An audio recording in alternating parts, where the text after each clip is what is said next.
สบายดีพี่น้องปั่นเศร้าพี่น้องเอ้ยมาปั่นเศร้าอยู่พี่มาปั่นเศร้าอยู่หน้างานเด้อพี่น้องนบนะแม่เตี้ยปลาโดแกงปลาคอบ่มาสอนแกงปลาคอปีกซี คนไม่หอมจัดครับ ป่นแมงแค้นนั่น นี่แค่คาปูน่ะบ่ แม่นอันลิ้นป่นให้เศร้านี่เจ้าสิเอาหยังไปกินว่าซั่นอ้อมีนะป่นแมงแค้นผู้ซื้อได้ป่ะ ไอ้น่ะ ซื้อ10 บาททงละ10 บาท ก็ชื่อไปเยอะชื่อใหม่เยอะ ซื้อในบ่ได้สั่งเขาเนาะ สั่งมาเลยเนี่ยตามตรง เริ่มจะจ่อยเอาเบิด ว่านี่เขาเอามาขาย5-6 ทงบ่ได้กว่าทงหนึง2 ทงกว่า2 ทงนึงคือสั้นที่แล้วเลย ปวดหมด จกดินในหั่นน่ะเออ ต้นทางจัด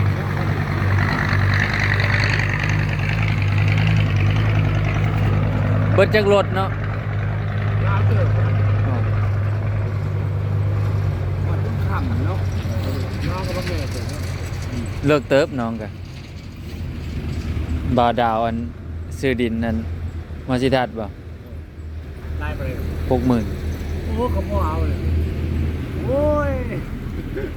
บ่เอาแล้วก็มีเงิน เออ ครับจ้าจ้าไปเลย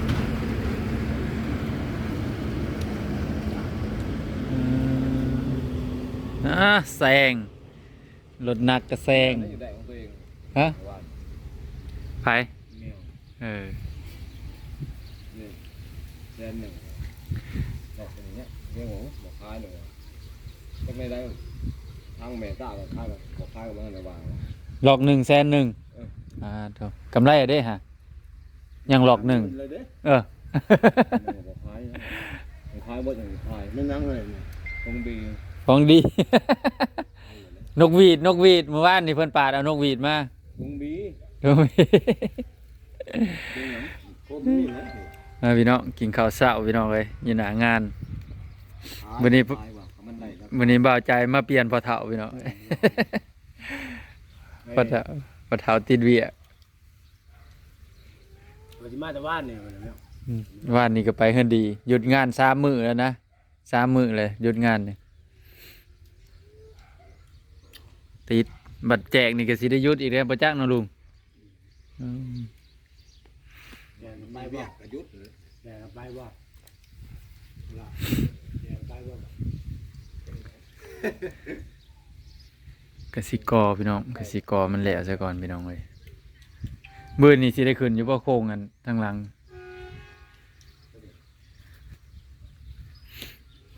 เขาคนเหนียวแต่โอ้ยมาแต่พวกคำพวก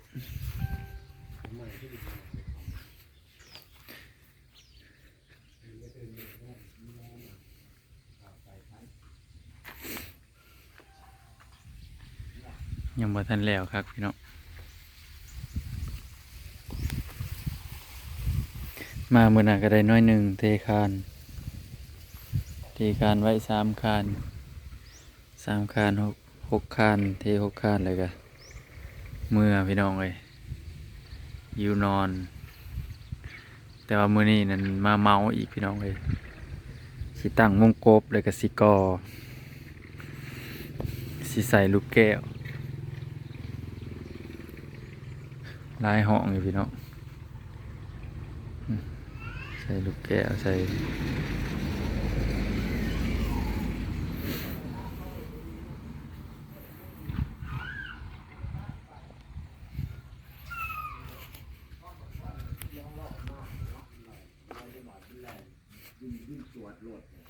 เพื่อนห้องนี้เพื่อนดูแหลกแห้งๆนะ อันไหน 12 ล้อมันจะหน่อยเลยว่ามันแก่ดี แม่มันพ่อแล้ววะจ๊ะ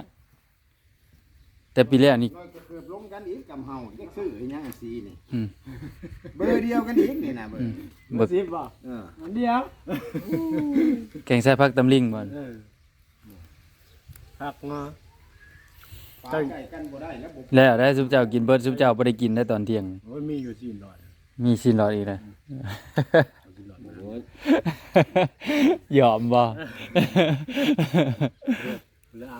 เพราะว่า ก็เห็นกิน บ่เพราะว่าในนี้ ก่อไว้ก่อก้อนเดียวไว้นี่ กินลูกทุ่งเด้แบบลูกทุ่ง บ่เตี้ย นับถ่ายมึงดู แบบลูกทุ่งอะนะ ก่อนเดียวนะ ก้อนเดียว หากินเองเด้พี่น้องนี่นะ สิลดบาง สายยาง บาง ไงสายยาง ฮ ไง อดบ่10เซนนี่ก้อนเดียวนี่ มันนั่นเลย 10เซนก็พอแล้วเนาะ เอาขึ้นมาซ้ำกันบ่ล้วนกับ ลุดหน่อยหนึง ลดจากตัวนี้ลง เว้ยเอามาตั้งบ่ล้วนน่ะ ก่อนอินน่ะ ถ่ายรู้แล้วถ่าย บ่ฮะยังสิได้เทอีกแล้วตัวนี้ ว่าก็ตัวนี้อีกเด้น เท ยา อี มัน ก สิก่อตัวนั้นก่อนก่อสองก่อน ก่อทางหน้าก่อนบ่ มันได้ก่อสองคนทันได้ถึงถึงๆนะเพราะมันลังด้านมีสองอันเราเขาจะก่อตัวนี้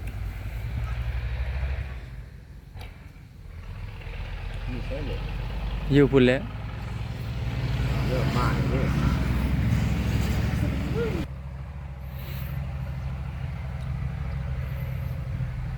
มันกระโบตกลงหันเนี่ย เอ้าเจะสิไปเก็บเอาหยังบัดนี้คันตกลง ห่วยมันปีนแล้วหาเอาขึ้นยากเติบอยู่ดอก อ้าว เนาะ ผ้าทะเลินเอาไปใช่เลย ก็มาขวมลงหันปีน บ่ซื้อเอาอีกบ่ เติบ โดมผ่านน่ะ เดี๋ยวโรคแบบ ไม่ก็แหละ ได้เป็นได้จะหน่อยหนึ่งใช้ต้องหลงก็ได้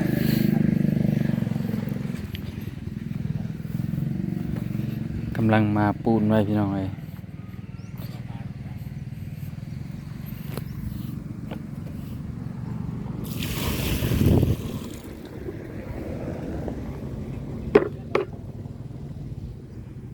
ต่อทั้งพี่ ต่อข้างข้าง มันไม่ติดกระทับเลย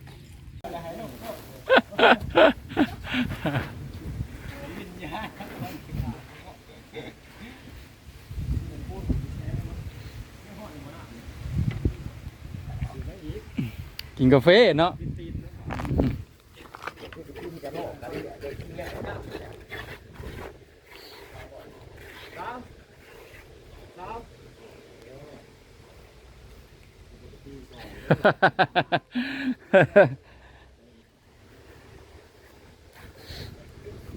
ไก่สิสำเร็จเลยพี่น้องก่อเฮือนใหญ่นะพี่น้องเอ้ยมื้ออื่นก็คิดว่าสิสำเร็จนะก่อเฮือนใหญ่เนาะยังแต่เฮือนครัวพี่น้องเฮือนครัวนี่ได้ยินว่าเอาสิเอาขึ้นซ้ำประมาณ2 เมตรแล้วก็ใส่ตะนางบ่หรือเม็ดหนึ่งบ่เรือแนวใดเนาะยังบ่ฮู้ก็บ่ได้สูงเนาะพี่น้องเอ้ยเฮือนครัวนี่เดี๋ยวขึ้นอยู่ประมาณเม็ดกว่านี่แหละพี่น้องหรือ2 เมตรนี่แหละพี่น้องเรือก็ใส่ตะนางแล้วก็สิขุดห้องน้ำอีกพี่น้องเอ้ยห้องน้ำก็7 ปอกพี่น้องก็สิขุดห้องน้ำหมองนี้อีกงานนี่ยังหลายพี่น้องเอ้ยราคา 40,000รับเมานี่40,000นี่จักสิคุ้มหรือบ่นะพี่น้องห้องก็แล้วไป2 แผงแผงที่3ก็กำลังพี่น้องยังแถวหนึ่งเพราะว่าใบตัดอีกเบิดคมสิได้โจไปซื้อกันใบตัดเล็กซะก่อนนะพี่น้อง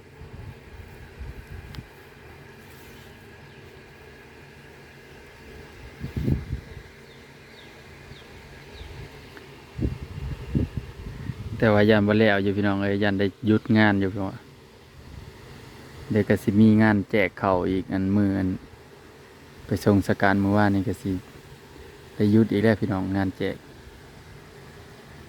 เพราะว่าติดเวียกติดงานก็สิได้หยุดเนาะ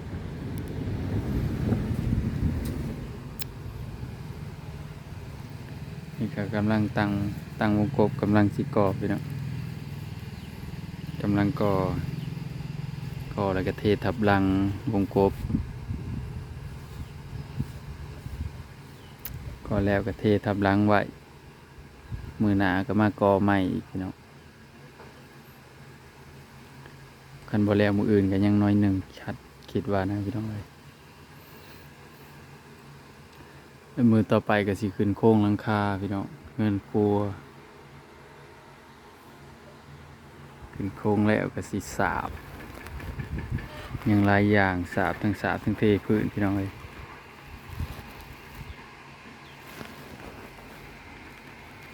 รับงานเมา40,000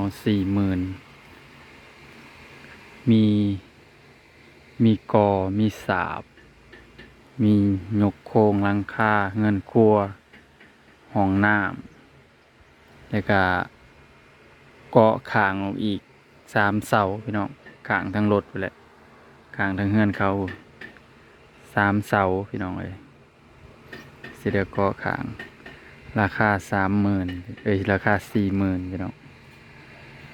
รับเมา40,000เฮ็ดงานมานี่ก็หยุดไป3 มื้อ6 มื้อเลยพี่น้องมาเห็น6 มื้อมื้อนี้ก็ถือว่างานก็เดินไปหลายเติบอยู่พี่น้องเอ้ย6 มื้อเลยเนาะพอกันคลิปหน้าไปเลยพี่น้องเอ้ยไปหาสมปูนก่อยปูนต่อพี่น้องเอ้ยสบายดีพี่น้องขอบคุณ FC ทุกท่านที่เข้ามารับชมพี่น้องเอ้ย